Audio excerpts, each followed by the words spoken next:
هذا النور شفاء صدور فاض وعطر كل لسان وهنا حلقات الصديق. So this personally is my favorite story that we're going to go through. We're now into the fourth juz, and it's about Abdullah ibn Umar radiallahu ta'ala anhu. Now again, we tend to think that these people, were perfect. They had no issues in life, no arguments and things of that sort, but they were very human, and they went through some of the things that we go through in life. So Abdullah ibn Umar radiallahu ta'ala anhu one day, got into a really nasty argument with his wife. And they argued and apparently there was some baggage, and they'd had issues on and off. And Abdullah ibn Umar radiallahu anhu got into such a severe argument with his wife that he actually left out of the house, and he had kind of decided that he was going to divorce her. So he's walking and he's thinking to himself, what should I do? What does Allah want from me? What is the closest to the sunnah of the Prophet sallallahu alaihi wasallam? And as he's walking on the streets of Medina, he hears someone reciting the 19th verse of Surah An-Nisa, the second part, which says, وَعَاشِرُوهُنَّ بِالْمَعْرُوفِ فَإِنْ كَرِهْتُمُوهُنَّ فَعَسَىٰ أَن تَكْرَهُوا شَيْئًا وَيَجْعَلَ اللَّهُ فِيهِ خَيْرًا كَثِيرًا.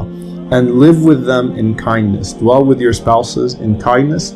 And if you dislike them, if you find something in them that you really dislike, if something really annoys you about them, right? This isn't talking about the deen now, this is talking about, and I know everyone is thinking about all the annoying habits of their spouses, something really bothers you about your spouse, Allah subhanahu wa ta'ala says, perhaps you dislike a thing and Allah subhanahu wa ta'ala puts within it much good.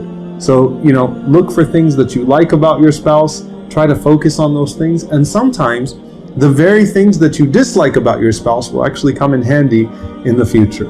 So Abdullah ibn Umar, he took it as a sign from Allah. He's walking out thinking about divorcing his wife, and he hears this man, reciting this verse, which essentially says, focus on the things you like, and be optimistic, be positive, don't rush towards that divorce. So Abdullah ibn Umar, he goes back home, he makes up with his wife, he decides that he's not going to divorce her, and then she gets pregnant, and she gives birth to a young boy by the name of Salim.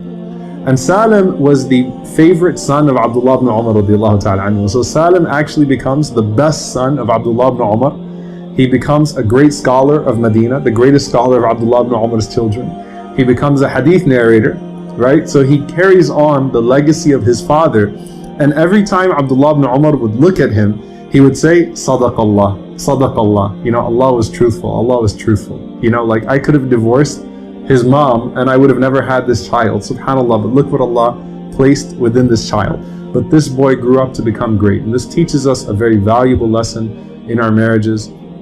Do not rush towards divorce. Divorce is an option. It's there. Sometimes it's necessary.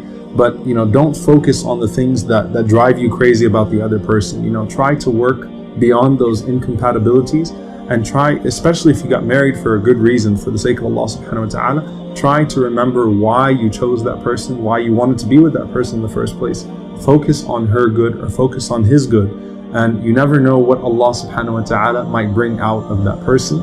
So we ask Allah subhanahu wa ta'ala to grant us, righteous spouses, and to grant us righteous children like Salim, and to allow us to apply this beautiful verse from the Quran. Allahumma ameen.